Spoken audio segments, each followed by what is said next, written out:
한미 정상회담 관련해서 한 말씀 드리지 않을 수가 없는데요. 국민들이 한미 정상회담을 보면서 참 모욕감을 느끼신 국민들도 있을 거고, 저러려고 미국 갔나 라고 생각하는 분들 많으실 겁니다. 언론 보도에 따르면 애초 단독회담 15분 진행될 예정이었는데 배석자 없는 단독회담 고작 2분이었다고 합니다. 트럼프 대통령은 이 2분 만나주는 걸로 챙길 거를 철저히 챙기는 비즈니스맨다운 면을 보였습니다. 동맹마저도 거래 대상으로 삼는 트럼프 대통령다웠습니다. 정상회담에서 한국이 미국산 무기를 대량 구매할 것이다 라고 이렇게 또 끝나고 발표를 했는데, 결국은 가서 잠깐 만나면서 미국 정상회담 완전히 끝난 거 아니다라는 선언적인 이 얘기 한마디 들으면서 무기 많이 사드리겠다 이렇게 얘기하고 온 것이 아닌가, 이런 평가를 하지 않을 수 없습니다.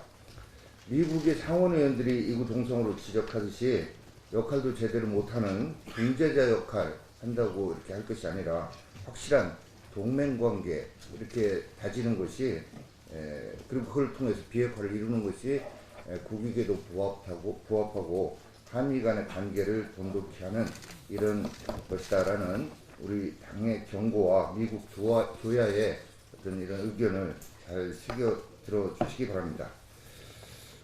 최근에 정부가 문재인 케어 확대 방안을 내놨습니다. 돈 없어 치료 못 받는 의료 사각지대 국가가 안아주겠다고 하는데 이 자체를 반대할 국민이 누가 있겠습니까마는, 문제는 결국 돈 아니겠습니까?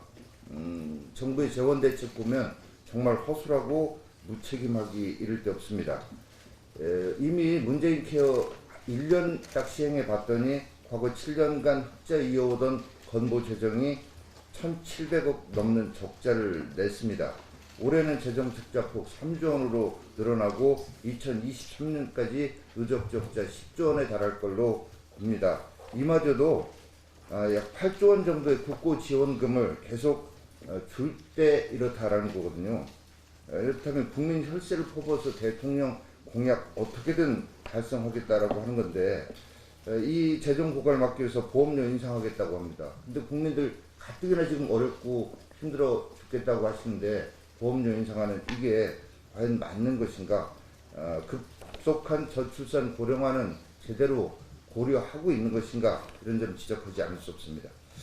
끝으로 어제 통계청이 당초 계획이 없던 소득 분배 지표인 팔마 비율이라고 하는 걸 공개를 했습니다.